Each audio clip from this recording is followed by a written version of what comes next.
오늘 말씀의 시작은 마치 공포 영화의 한 장면 같습니다. 이른 새벽 한 여인이 무덤 앞에서 울고 있습니다.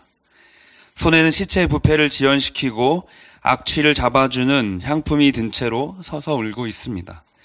죽은 시체일지라도 사랑하는 고마운 선생님에게 마음을 발라드리고 싶었던 것인 것 같습니다. 그러나 도착해본 무덤에는 입구를 막고 있던 돌문이 치워져 있었습니다. 다른 제자들에게 황급히 소식을 알리고 정신없이 다시 달려와 다시금 상황을 살폈습니다. 상황을 인지한 제자들이 돌아가고 나서 여인이 홀로 남았습니다. 그리고 직접 눈으로 확인코자 몸을 굽혀 들어갑니다. 11절입니다. 마리아는 무덤 밖에 서서 울고 있더니 울면서 구부려 무덤 안을 들여다보니 12절에 흰옷 입은 두 천사가 예수의 시체 뉘었던 곳에 하나는 머리편에 하나는 발편에 앉았더라. 그곳에 들어가 마리아는 두 명의 천사를 마주하게 됩니다. 어찌나 정신이 없었던지 눈물이 앞을 가려서 또 제대로 인식할 수 없었던 것인지 그녀는 그들이 천사인 줄도 모르고 그들과 대화를 나눕니다. 천사들이 그녀를 보고 이렇게 묻습니다. 13절입니다. 천사들이 이르되 여자여 어찌하여 우느냐. 이르되 사람들이 내 주님을 옮겨다가 어디 두었는지 내가 알지 못함이니이다. 어찌하여 우느냐. 무덤 앞에서 보면 무덤 앞에서 울고 있는 사람에게 하기에는 대단히 무례한 질문인지도 모르겠습니다. 사랑하고 존경에 맞지 않던 선생님이 죽은 지 3일밖에 지나지 않았습니다. 아직 마음으로 잊지 못해서 시신의 향품을 바르고자 왔습니다. 그런데 그 시신마저 사라졌습니다. 그런 그녀를 향한 이들의 말은 차갑기 그지없습니다. 원어의 어투를 살려서 이해한다면 가벼운 책망의 어조로 말했다고 합니다. 그러니까 왜 우는지 울고 있는 원인을 묻는 것이 아니라 지금 이것은 울 일이 아니라는 것입니다. 왜 울고 있느냐? 더 가까운 그런 표현들을 살펴볼 수 있습니다. 그럼 그들을 향해 마리아가 대답합니다. 사람들이 내 주님을 옮겨다가 어디 두었는지 내가 알지 못함이니이다. 그녀의 고백 속에 예수님을 향한 마음이 잘 담겨 있습니다. 내 주님, 내 주님을 어디다 옮겨두었는지. 그러나 그녀가 사랑하는 내 주님은 사람들이 옮기면 옮겨져 버리는 무력한 시신으로 그녀에게 이해되고 말았습니다. 그때 그녀의 뒤에서 인기척이 느껴집니다. 14절, 15절입니다. 이 말을 하고 뒤로 돌이켜 예수께서 서 계신 것을 보았으나 예수이신 줄은 알지 못하더라. 예수께서 이르시되 여자여 어찌하여 울며 누구를 찾느냐 하시니 마리아는 그가 동산직인 줄 알고 이르되 주여 당신이 옮겼거든 어디 두었는지 내게 이르소서 그리하면 내가 가져가리이다.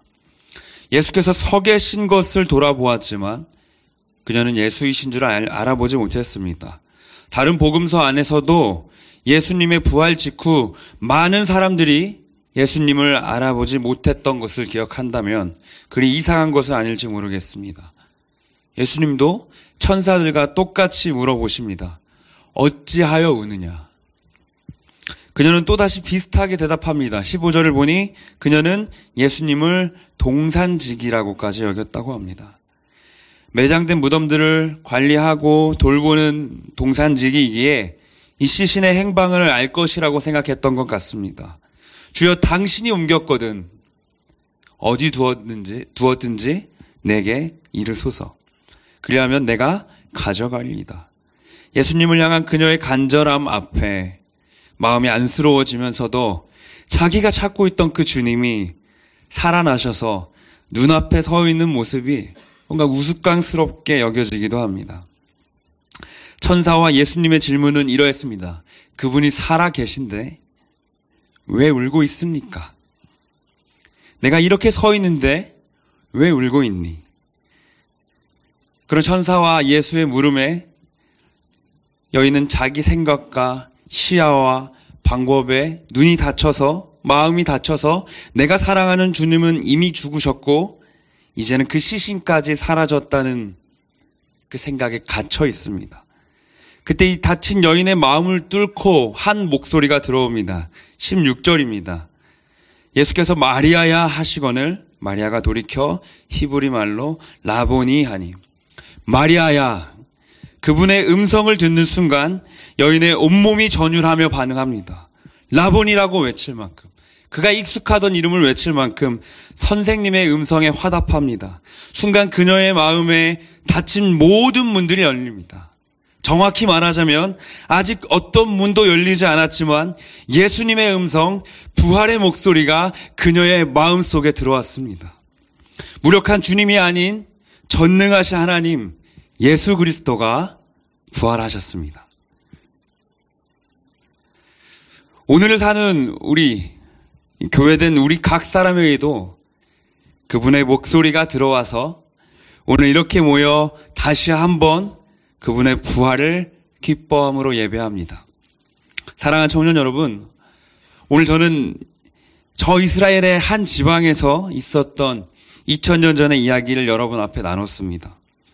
여러분 모두를 예수의 십자가와 부활의 신앙을 가지고선 믿음의 형제로 사랑하고 축복합니다.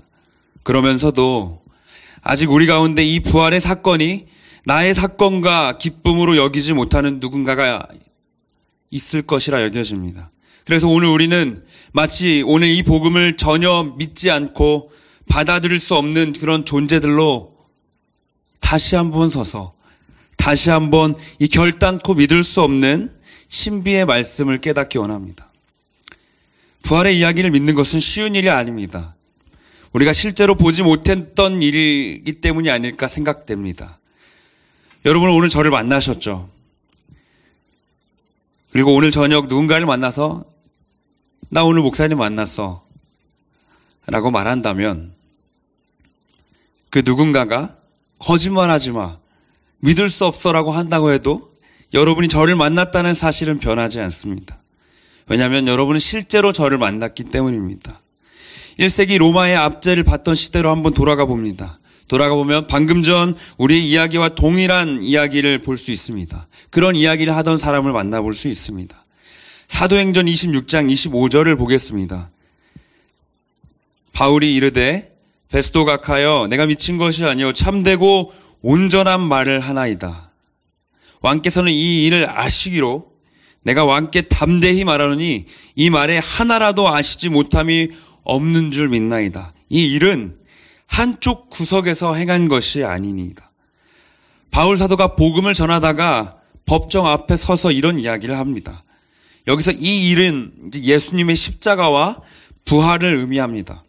바울은 베스도와의 대화에서 예수의 죽음과 빈 무덤, 부활, 목격자들의 보고에 의해서 당신도 이미 이 일에 대해 알고 있을 것이지 않습니까? 라고 말하는 것입니다. 그런 전제가 있는 대화입니다. 이 이야기가 어디 저기 시골 한쪽 구석에서 행하진 것이 아니지 않습니까? 그도 그럴 것이 바울이 살던 시대는 예수님이 태어나시고 죽으시고 부활하시고 승천하기까지 그 모든 과정을 보아온 목격자가 수백 명이 있던 시대입니다. 리차드 보컴이라는 신학자는 이들을 가리켜서 처음부터 목격자들이라고 말합니다. 처음부터 봐온 사람들. 마치 여러분이 오늘 저를 만난 것처럼 생생하게 예수님에 대해서 말할 수 있던 사람들. 누가복음 이렇게 시작하죠. 처음부터 알려진 사실에 대해서라는 표현을 쓰죠. 정확히 이야기할 수 있었던 사람들이 대단히 많이 있었습니다. 예수님이 하늘로 올라가는 것을 본 사람이 몇 명일까요? 몇 명일 것 같으세요, 여러분? 여러분의 마음으로 듣고 500명이 넘습니다. 성경에 명시가 되어 있죠. 500여 형제가 예수님의 승천을 목도했다. 예수님의 메시지뿐만이 아니라 성경에 적혀있지 않은 그분의 이야기를 나열할 수 있는 삶을 가지고 있었다는 것입니다. 그런 증인들이 많이 있었다는 것입니다. 1세기 교회는 그들의 증언을 통해서 시작됐습니다. 예수의 부활은 또 이들의 증언뿐만이 아니라 공적인 문서에도 남겨진 역사적 사건입니다. 요세푸스라고 하는 유대인 역사가는 예수가 죽은 지 사흘째 되는 날 그는 다시 살아나 그들 앞에 나타났다라고 기록했습니다.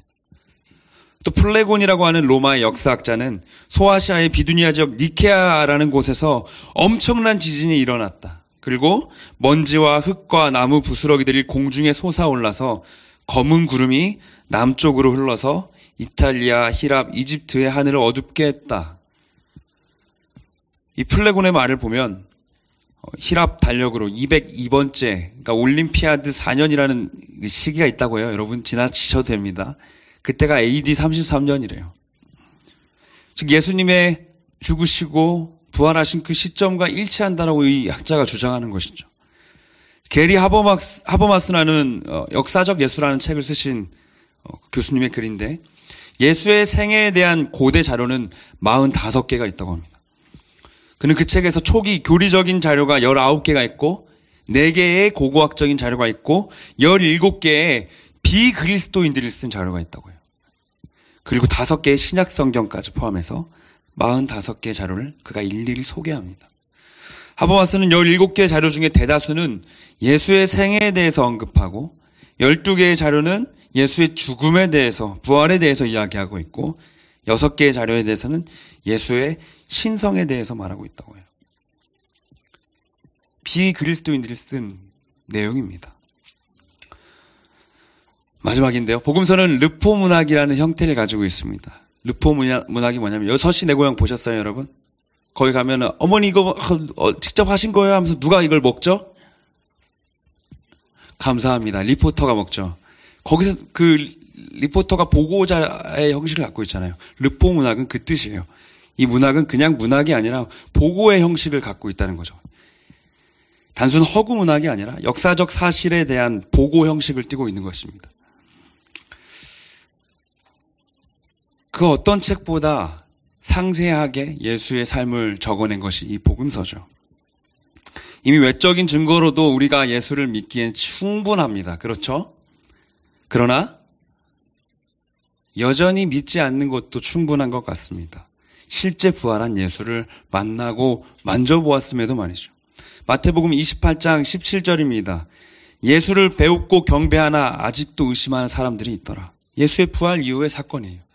예수를 만나고 그분을 예배했지만 아직도 의심합니다. 누가복음 24장 38절에서 43절. 예수께서 이르시되 어찌하여 두려워하며 어찌하여 마음에 의심이 일어났느냐. 그들이 너무 기쁨으로 아직도 믿지 못하고 놀랍게 여길 때 이르시되 여기 무슨 먹을 것이 있느냐 하시니 이에 구운 생선 한 토막을 드리니 받으사 그 앞에서 잡수시더라. 얼마나 믿지 못했는지 예수께서 부활하신 몸으로 음식을 직접 먹는 걸 보여주세요. 자신이 영적인 존재가 아님을 증명하시죠. 그러나 우리에게 이 부활이 믿어지게 된 것은, 그리고 오늘 여러분이 그 신앙을 고백하고 여기 앉아있는 것은 이러한 역사적 사실들을 다 알아보고 오신 것이 아니죠. 무엇 때문에 우리는 이 부활을 믿게 되었습니까? 다시 본문으로 돌아와 보겠습니다. 19절입니다. 요한복음 20장 19절. 이날 곧 안식 후 첫날 저녁 때 제자들이 유대인들을 두려워하여 모인 곳에 문들을 닫았더니 예수께서 오사 가운데 서서 이르시되 너희에게 평강이 있을지어다. 예수께서 부활하시던 영광스러운 그날 제자들은 한 곳에 모여 있었습니다.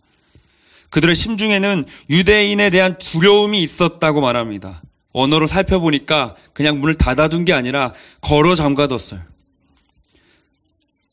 더 이상 이들에게는 예수님에 대한 기억도 신뢰도 그리고 다시 살아나겠다 주셨던 약속도 기억나지가 않습니다. 두려움이 이들을 가둬두고 있습니다. 두려움이 이들을 나가지 못하게 하고 있습니다. 그러나 굳게 잠긴 그 모든 문들을 뒤로 하고 예수가 그들 가운데 나타나 말씀하십니다. 평강이 있을지어다. 다시 한번 그들에게 나타난 예수께서 잊고 있던 평강을 깨닫게 하시는 것이에요. 제가 과제를 늦게 내기로 꽤 유명한데 신대원에서조차 정말 늦게, 이거는 F를 주셔도 할 말이 없을 만큼 정말 늦게, 여러분이 상상하는 것 그 이상 늦게 교수님께 연구실에 넣어두었습니다. 그리고 이제 카톡을 남겼죠. 교수님, 죄인의 마음을 품고 죄송합니다. 과제를 늦게 내서 정말 죄송합니다. 저는 할 말이 없습니다. 보냈어요. 교수님 뭐라고 답을 주셨을까요? 평안하세요. 수고하셨습니다. 제 인생에서 잊을 수 없었던 문자예요. 그래서 여러분 중에 가끔 저랑 카톡하다가 제가 평안하세요 보내는 걸 보실 거예요. 그죠? 얼마나 위로가 되는 말입니까? 예수는 아마도 평안을 그 두려움 가운데 벌벌 떨고 모든 문을 잠그고 있는 제자들에게 주고 싶으셨던 것 같아요. 본문을 보니까 한 번 말한 게 아니에요. 요한복음 20장 19절을 보니까 이날 곧 안식 후 첫날 저녁 때 제자들이 유대인들을 두려워하여 모인 그곳에 이르시되 너희에게 평강이 있을지어다. 20장 21절 바로 이어서 나옵니다. 예수께서 또 이르시되 너희에게 평강이 있을지어다. 20장 26절입니다. 여드레가 지나서 제자들이 다시 집안에 있을 때 도마도 함께 있고 문들이 닫혔는데 예수께서 오사 가운데 서서 이르시되 너희에게 평강이 있을지어다 하시고 평강이 있을지어다. 두려움에 있는 너희들아 평강이 있을지어다. 무덤 앞에서 울고 있어서 천사도 알아보지 못하고 예수도 알아보지 못하고 자기의 상황과 시각에 갇혀있던 마리아에게도 찾아오셨죠. 어찌하여 울고 있느냐. 마리아야, 이름을 불러주심으로 닫혀있던 그녀의 마음에 들어가십니다. 이 땅의 어둠과 폐쇄된 마음을 뚫고 나아가서 예수를 바라볼 힘과 능력이 우리에게는 조금도 없습니다. 그러나 부활의 사건이 우리의 신체 감각 정도가 아니라 마음의 실제와 사실로 다가오는 것은 예수가 직접 들어와 주실 때 가능한 줄로 믿습니다. 예수의 부활은 들어오는 것입니다. 톰 소여의 모험을 쓴 마크 트웨인이 이런 말을 했습니다. 죽음에 대한 두려움은 삶에 대한 두려움에서 비롯된다. 삶을 충만하게 사는 사람은 언제든지 죽을 준비가 되어 있다. 신실한 기독교 신자였던 그가 한 말이기에 더 의미가 있는 것 같습니다. 삶에 대한 두려움이 우리로 죽음을 두렵게 합니다.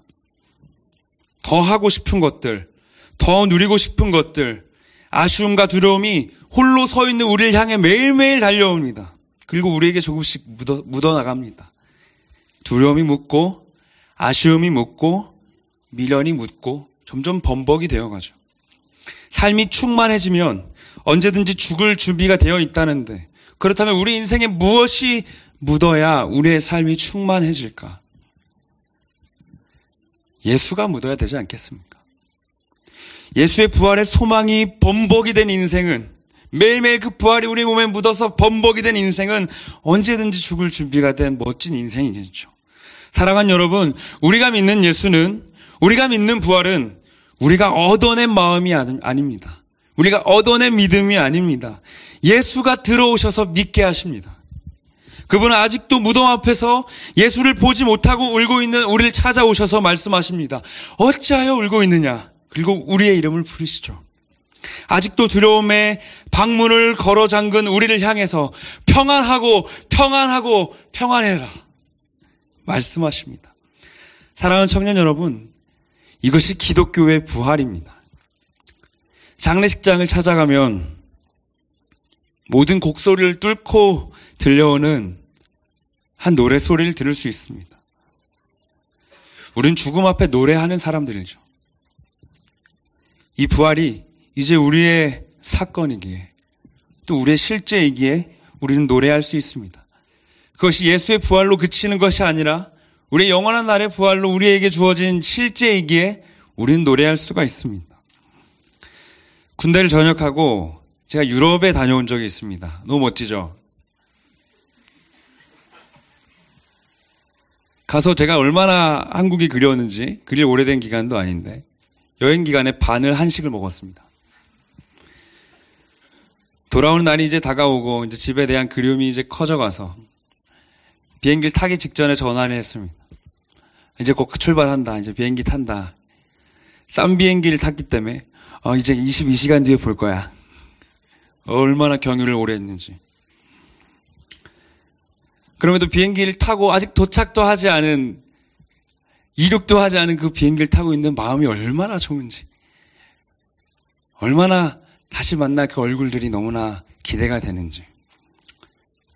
아직 만나지도 않은 가족들, 또 지금 아내가 됐지만 그때 여자친구, 이미 만난 것처럼 행복하고 설레는 마음으로 그 시간들을 기다렸던 것 같습니다.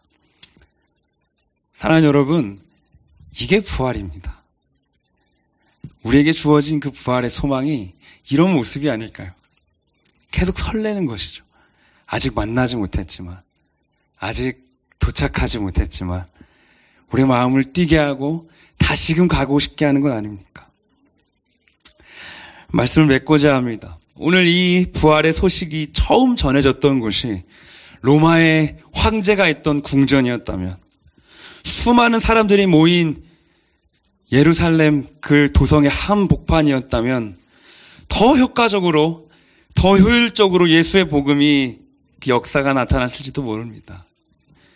그러나 주님은 당시 사회적으로 아무런 발언권도 권리도 가지고 있지 못했던 한 여인에게 자신의 모습을 가장 먼저 보여주셨습니다. 네 개의 복음서 모두 다 예수님이 처음 만난, 예수님의 부활을 처음 알게 된 사람들이 다 여인들이었다고 말합니다. 어찌 보면 그 고대 상황을 살폈을 때 얼마든지 공신력이 떨어질 수 있죠. 그런 조건임에도 복음서의 모든 기자들은 여인들이 예수를 가장 먼저 만났음을 말합니다. 예수는 여인들의 입술로 자신의 부활을 먼저 알리고 싶으셨던 것 같아요. 유대인이 두려워서 방문을 걸어 잠그고 두려워하던 이들에게 부활을 알리십니다. 그리고 그들을 통해서 이 모든 일들을 전하게 하십니다. 두려워하고 끝까지 실패하는 이들에게 부활의 소망을 붙잡고 나아가게 하십니다. 세상 앞에 아무런 힘도 능력도 자랑도 없다고 여겨지던 우리일지라도 오늘 우리가 부활의 복음을 믿게 된 이유가 여기에 있습니다. 오늘 우리에게 부활로 찾아오신 이유가 여기에 있습니다. 그 부활이 오늘 우리 가운데로 들어온 것은 예수께서 여전히 이 작고 보잘것없는 자들을 통해서 당신의 부활을 전하고 싶으시기 때문입니다. 우리의 증언을 통해서, 우리의 선포와 우리의 찬양을 통해서, 우리의 삶을 통해서, 그러나 결코 혼자 두지 아니하시고 끝까지 함께 우리를 빚어가심으로 역사하시고 싶기 때문입니다. 그리고 우리로 영원한 부활의 소망이 있어서 우리도 주와 같은 형상으로 매일을 살아가기를 바라시기 때문입니다. 사랑하는 여러분, 한 주를 다시 또 시작합니다. 여러분을 만나는 모든 사람들이 살아계신 예수님을 만나는 한 주가 되기를 주의 이름으로 축원합니다. 우리 이 마음으로 함께 찬양하겠습니다.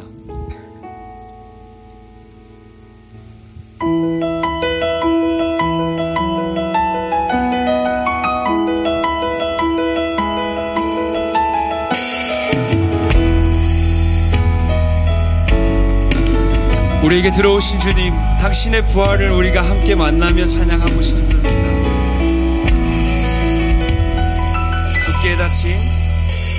굳게 닫힌 돌문을 열고 죽음을 이기신 주, 절망이 몰려올 때도 눈들어 주를 보내 의지 못할 생의 자금과 현실의 불안함 앞에 절망이 몰려올 때도 눈들어 주를 보내 다시 한번 처음부터 고백하겠습니다. 굳게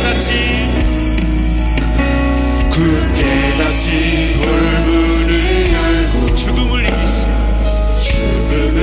이기신 주, 절망이 몰려올 때도 주님, 우리는 눈들어 주님을 바라봅니다. 주를 보내 의지 못할 생의 자금과 현실의 불안함 앞에 절망이 몰려올 때도 눈들어 주를 보내 우리 함께 한 마음으로 고백합니다. 죽으시고 부활하신 온 땅의 왕주 예수, 사망 권세 이기고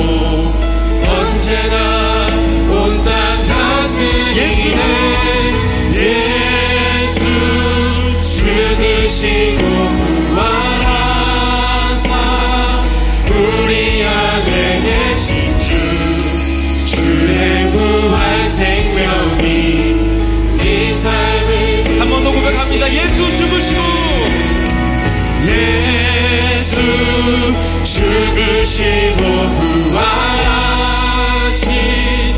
온 땅의 왕 주의 주 사망 권세 이기고 언제나 온 땅 다스리는 예수 죽으시고 부활하사 우리 안에 계신 주 주의 부활 생명이 우리 삶을 빚으시네. 한 번 더 고백합니다. 예수 죽으시고 예수 죽으시고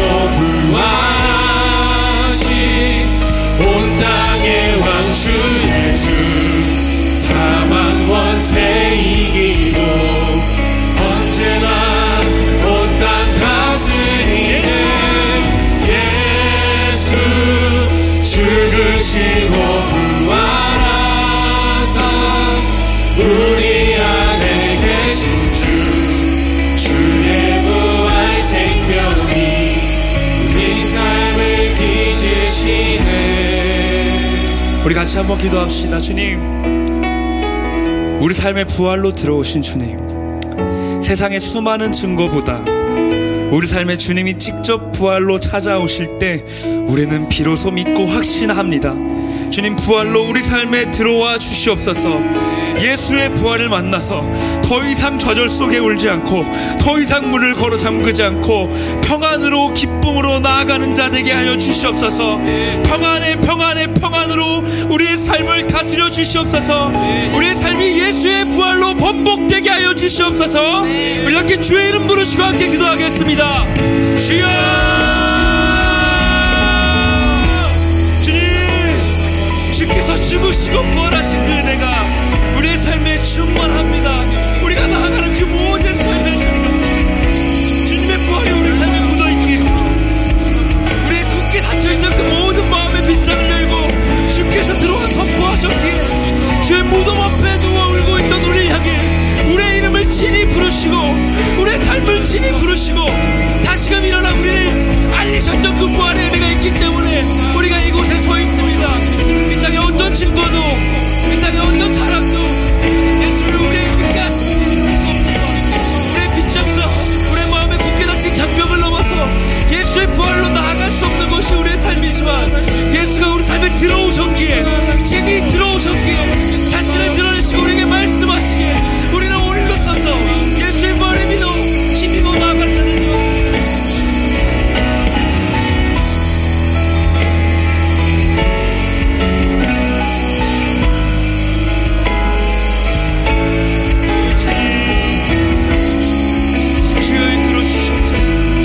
평안이 있을지어다 말씀하셨습니다. 평강이 너희 가운데 있기를 원하시고 부활의 삶이 우리 가운데 함께함에도 불구하고 우리의 삶은 여전히 눈물과 좌절과 아픔과 아버지 굳게 닫혀있는 그 두려움 안에서 나아가지를 못할 때가 너무나 많이 있습니다. 부활로 우리 삶 가운데 들어오신 주님, 이제는 우리가 나아가는 그 한 걸음마다 주께서 우리에게 부어주시는 그 부활의 삶의 은혜가 우리를 진히 이끌어가시는 줄로 믿고 담대히 나아가는 매일의 삶이 되게 하여 주시옵소서. 매일의 삶이 되게 하여 주시옵소서.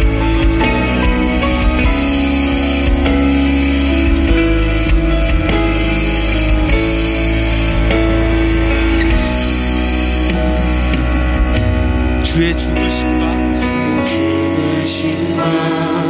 함께 죽고 주의 사심과 함께 살리 주의 죽으심과 함께 죽고 주의 사심과 함께 살리 주의 죽으심과 함께 죽고 주의 사심과 함께 살리 주의 죽으심 지금 함께 자리에 일어나서 함께 고백했으면 좋겠습니다. 주님, 우리의 고백입니다. 우리의 결단입니다. 주님 받아주시옵소서. 주의 죽으심, 주의 죽으심과 함께 죽고 주의 사심과 주의 사심과 함께 살리 주의 죽으심과 함께 죽고 주의 사심 죽으심과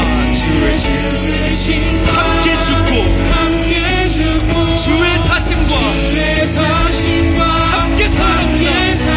주의 죽으심과 함께 죽고 주님의 살아나심과 더욱더 고백하는 주의 죽으심과 함께 죽고 주의 사심과 함께 살리 주의 죽으심과 함께 죽고 주의 사심과 마음 다해 고백합니다. 예수 죽으시고 부활하신 온 땅의 왕 주 예수 사망 권세 이기고 언제나 우리 두 손을 높이 들어 고백합니다. 예수 죽으시고 부활하사 우리 안에 계신 주의 부활 생명이 우리 전우질 다해서 예수 죽으시고 죽으시고 부활하신 온 땅의 왕 주 예수 사망 권세 이기고 언제나 온 땅 다스리네 예수 죽으시고 부활하사 우리 안에 계신 주의 부활 생명이 우리 삶을 빚으시네 예수 죽으시고 부활하신 온 땅의 왕 주 예수 사망 권세 이기고 사망 권세 이기고 언제나 온 땅 다스리십니다. 온 땅 다스리네 예수 죽으시고 부활하사 우리 안에 계신 주의 부활 생명이 우리 삶을 빚으시네 주님, 죽으시고 부활하신 그 주님의 생명이 우리 안에 계시기에 이끌어 주심을 감사합니다. 부활이 우리 안에 있습니다. 부활이 우리 안에 있습니다. 부활이 우리의 매일을 이끌어 가십니다. 그 은혜의 삶을, 그 은혜의 기쁨을 날마다 누리게 하여 주시옵소서. 날마다 그렇게 걸어가게 하여 주시옵소서. 우리 그런 고백으로 함께 찬양하며 나갑니다.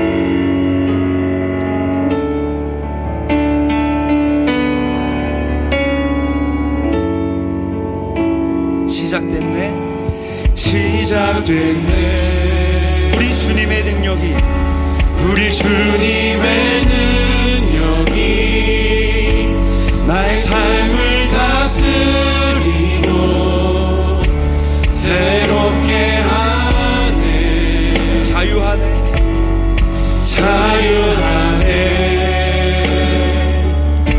죄와 사망으로부터 나의 삶은 변하구나 한 번 더 고백하겠습니다. 시작됐네 주님의 부활의 능력이 우리 주님의 능력이 나의 삶을 다스리고 날마다 새롭게 하십니다. 새롭게 하네 자유하네 죄와 사망으로부터 나의 삶은 변하구나 여러분 정말 그렇게 믿으십니까? 충만한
은혜로다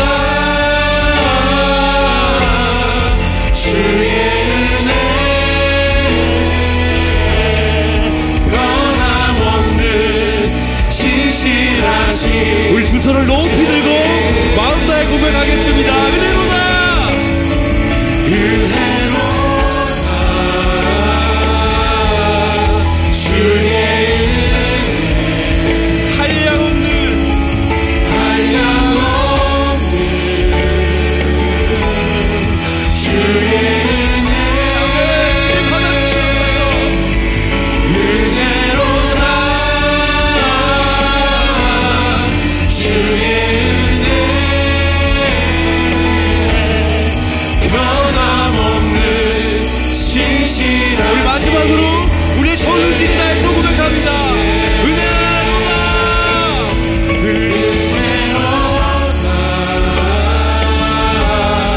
주의 한량없는 주의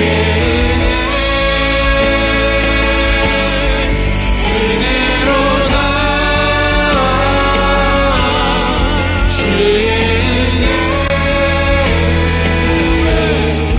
변함없는 신실하신 변함없는 신실하신 변함없는 신실하신 변함없는 신실하신 우리 마지막으로 변함없는 변함없는 신실하신 주의 은혜 우리 하나님께 영광의 박수 올려드리겠습니다.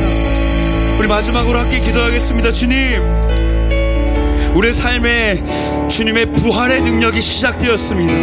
이제는 우리 삶에 다른 것들이 아니라 다른 두려움과 아쉬움과 미련과 좌절과 절망과 아픔이 아니라 이제는 소망이 우리의 삶을 뒤덮고 있습니다. 예수의 부활이 우리의 삶을 충만하게 이끌어가고 있습니다. 우리의 초라함으로 역사하여 주시옵소서. 우리의 삶을 부활의 기쁨으로 빚어 주시옵소서. 우리 삶에 예수가 가득 묻어서 우리가 가는 곳마다 예수의 부활이 선포되게 하여 주시옵소서. 우리 주님의 이름 세 번 부르시고 기도하겠습니다. 주여 주여 주여. 주님, 주님의 부활의 능력이 우리의 삶 가운데 시작되었습니다. 이제는 우리가 나아가는 그 모든 영역마다 우리의 아픔과 우리의 초라함이 우리의 두려움들이 예수의 부활을 더욱더 빛나게 드러낼 것입니다. 그 삶의 자리에서 우리가 가는 곳에서 우리가 만나는 곳에서 예수의 부활이 드러나는 한 주가 되게 하여 주시옵소서. 그 부활의 기쁨으로 우리의 삶을 빚어주시옵소서. 예수가 우리가 삶 가운데 가득히 묻어서 변하지 않으시고 끝없이 신실하신 당신의 은혜가 우리의 삶을 이끌어가시니 우리의 초라함으로 증명되게 하여 주시옵소서. 더 이상 무덤 앞에 울고 있는 자들이 아니라 더 이상 두려움의 빗장을 걸어 잠그고 부활 없이 살아가던 존재들이 아니라 예수와 함께 걸어감으로 우리의 한 걸음 한 걸음이 예수의 부활의 능력의 힘으로 시작되는 그러한 한 주가 되게 하여 주시옵소서. 그러한 은혜가 뒤덮는 우리의 한 주가 되게 하여 주시옵소서. 오직 그렇게 끌어주시옵소서. 그렇게 함께 하여 주시옵소서. 은혜인 줄로 믿습니다. 주께서 이끌어가시는 줄로 믿습니다. 우리 삶이 충만합니다. 더 이상 죄와 사망과 두려움과 아쉬움과 이 같은 미련으로 충만한 것이 아니라 예수가 충만하사 예수의 부활의 기쁨이 충만한 삶 날마다 우리 삶 가운데 가득히 이어지는 은혜가